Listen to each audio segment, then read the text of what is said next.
on this voter ID since you brought it up. This is one of the biggest issues in this race, as all people who follow it know. Now, one of the charges that Democrats are going to make, and Jason Kander makes this a lot, is that there's just not a lot of cases, or reported cases of voter ID, voter fraud, excuse me. Do you have any examples of voter fraud in Missouri that we've seen so far? There isn't voter fraud if you don't look for voter fraud. And our President Secretary of State has no interest. All you have to do is look to Kansas City in the 2010 election. There's a primary between two Ds was decided by one vote. There were 97 Somalian women that were brought in to vote for the winner. They voted for one person. They had an interpreter of some sort that held up his name. Our President Secretary of State, when it was challenged on recount, appointed the lawyer for the winning candidate to be her representative. I'm not saying anything wrong, it just doesn't look very good. And I think that voter ID is, we use voter ID to protect, or our photo ID to protect our, if you want to rent a movie, if you have a hotel reservation, you can't live in our society without photo ID. It's the level of security we use to prove who we are. So it seems to be only proper to use that for ballot boxes. On the same question, what's a good example of why there's a need for this in Missouri? Is an example of why you should have it is because it's just common security. I mean, you can look at it as you go to any job that has a badge you swipe to get in. It has your photo ID on it. Credit cards are putting, your pictures on the back so that you can see it, because anybody can just scribble your signature. I mean, just photo identification is used by the police on facial recognition before they can catch criminals. This is just the technology. This is the way that we secure everything from our bank accounts to our workplace environments. And so why shouldn't we use this to, guarantee the safety of our most sacred thing, which is your right to vote? And so I think that is something that is screaming out this why we should have that done. I think it's extremely important because if you look at the history of our state, one of the first and still continues to be the largest example of voter fraud in the United States happened right here in Missouri. Over 250 people committed voter fraud.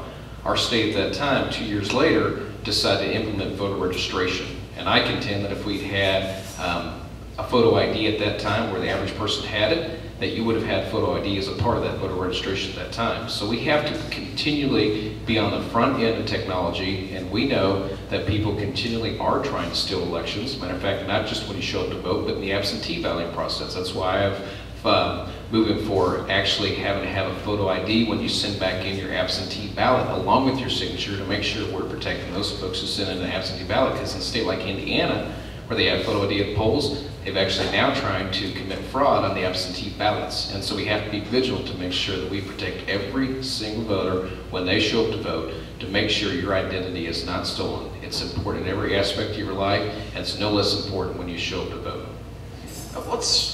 Okay, you brought up your legislation that you put out this week, and we'll start back with you on this question. Jason Kander was in your hometown of Springfield this week, basically criticizing this legislation, saying that this requirement that somebody be there to take the ballot in is going to limit military members from voting. You obviously just taken a position against what Kander's saying. Can you kind of elaborate on why you believe this will affect military members? Yeah, if you read the entire legislation, it still says that you as a person of the military who votes overseas are able to vote by an envelope, and that the local election official is not able to turn that back. And so, matter of fact, we're working with the chairman. We're making sure that we have clarity in the language. But at the end of the day, the issue is about voter fraud. And so I'm not going to apologize for making sure that we protect every single voter from making sure they don't have their identity stolen. So we're working to make sure when you send an absentee ballot that you have every opportunity to be able to protect yourself. So we're clarifying the language and making sure that if people want to be able to mail that in personally, they'll be able to do that. But at the end of the day, we're actually designating also a person that could represent you to take that ballot to the county clerk to make sure that you're protected. And so that's something I want to apologize for. And frankly, I'm very disappointed that Representative Kander and others would try to make politics out of an issue. I think we all honor our men and women who serve overseas exactly as we should, as well as those who are away from home here in the U.S. And nobody would want to take away their opportunity to be able to cast their ballot and there is nothing in legislation that actually allows that to happen. It's a blatant false attack, and that's what you would expect when somebody who does not want to protect your identity when you vote. Senator, on that same question, would you be willing to support Representative Schiller's legislation in the Senate? Would you, consider co-sponsoring it, perhaps? Not the way it's written, because when it first came out, there was, confusing, and you saw national veterans groups coming out saying this is bad legislation because it's going to keep the military overseas from being able to vote. There's been newspaper articles written about it, so the way it was written, no, it's something that we don't want to do, because obviously those people that are overseas fighting to protect our right to vote should have no obstacles, which to not be able to vote. So if they're protecting our right to go and vote, we shouldn't be saying, hey, you can't vote now because you got to come back and sign up in person. So the legislation, as he said, he must be working with the chairman. It does need to be changed and stuff, so we'll be looking at that whenever it is finished. Let's get Senator Stouffer on this and I'll let you respond. Would you be willing to support his legislation in the Senate, and would you co-sponsor it? No, not in the position it's in. And, we have a division, and I generally don't see House legislation until it gets to the Senate. So, but I do think that there's, we have to protect the rights of our military that are fighting for us. And one of the things that's happened continually with Secretary of State, this Secretary of State in particular, is that she's dogged getting those ballots back. And I think it's extremely important that if you've got folks in action defending our rights, to be sure that their vote is counted, and we'll do everything we can to make that happen. Schiller. I just want to take a moment to mention that the one organization he mentioned has been supported by organizations like MUCR that's called Vote Vets. They have not been shown to be a nonpartisan entity. They're a very left-leaning Democrat organization, and while I'm happy that they're there to support the veterans, you have to be very sure that you look at the entity that's putting the message out. And we know that's not the first time we've had left-leaning organizations who do not want to protect your identity vote. And frankly, when you have the St. Louis Post-Dispatch that comes out after you, you know you're moving forward in the right direction, because they understand, they have fought it time and time again, any form of protection that has photo included in it. And if you read through the legislation, I invite anybody who reads through it, you can clearly see that anybody who's in the military can still send a postmarked envelope back to the local election official to be able to vote. So it's a blatantly false attack, and I'm happy to stand by the legislation. And we are clarifying the portion that has to do with the absentee mail-in process to make sure it is clear, so if somebody wants to do that. But it never one time took away anybody who is overseas being able to do that. So I would like to follow up. So if this legislation wasn't clear in the first place, how did it get out in the first place? Like, why did you let it out in the first place if it wasn't clear? Well, here's what happened. When Tony Messenger of the St. Louis Post-Dispatch called me, I said, we were not in session that day, it was the Monday after Easter. I said, I don't have a copy in front of me, but let me go back and further verify that what you're saying is not true. And so I went back on Tuesday, I went to our chairman, Tony Duggar, and asked him, let's look at legislation. We both confirmed that it did not take away that right to be able to do that. Unfortunately, the following Wednesday put out the editorial before they had all the information. And so we've seen people who want to take inaccurate information and try to make an issue of, at the end of the day, is protecting every single voter. And so we're going to continue to make sure that we protect your right to vote, whether it's in person or whether it's an absentee, which is exactly what we should be doing. All right. Now, we'll start with the Scott group.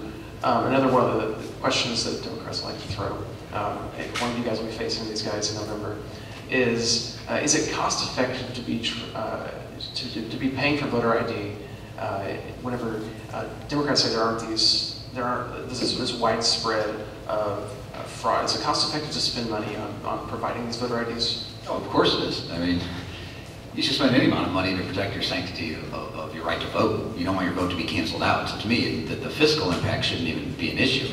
But let's take a look at a state like Minnesota, where what they're doing is they're using an electronic poll book, where you can couple that with a photo ID. They've linked up with the DMV, and they can get your picture for the last 12 years. And when you come in, if you don't have a picture, they're even offering to take your picture for you.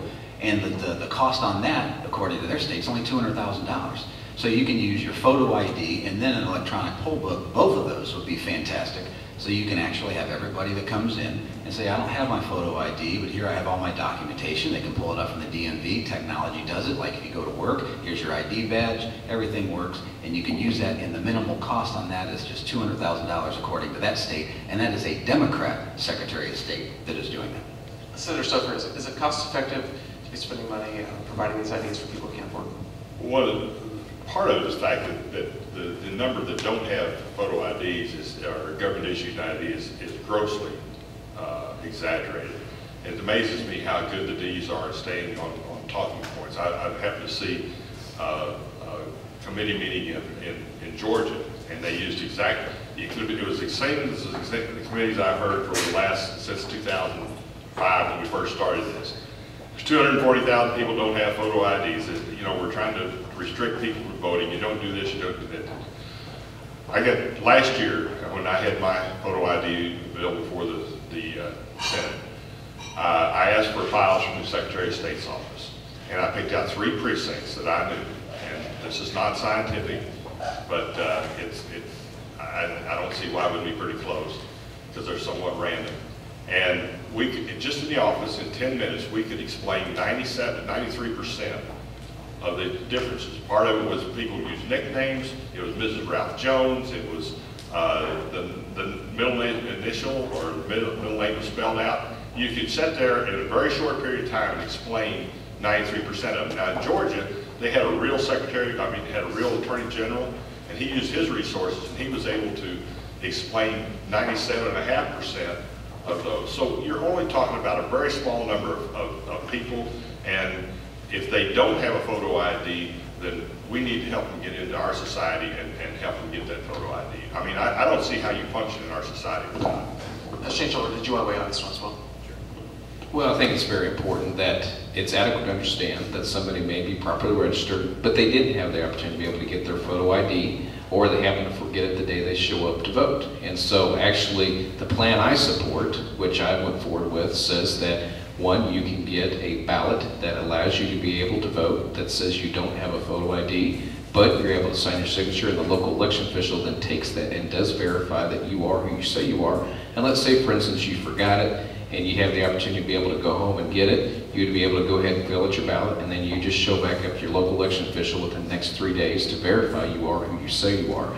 As well as anybody who was born before 1941, we would also ensure that they would have the opportunity to be able to vote without a photo ID, making sure we don't put any undue burden on a voter who may not have the opportunity to be able to have that photo ID, for example, because of a situation that they weren't expecting when they showed up to vote. And so it's always important that we protect every individual being able to have that opportunity to vote. And photo ID is certainly something that's very commonplace, as Senator Stouffer said. We understand that, but there are going to be instances where that person doesn't have it, and the plan I support ensures they get to vote exactly as they should be able to.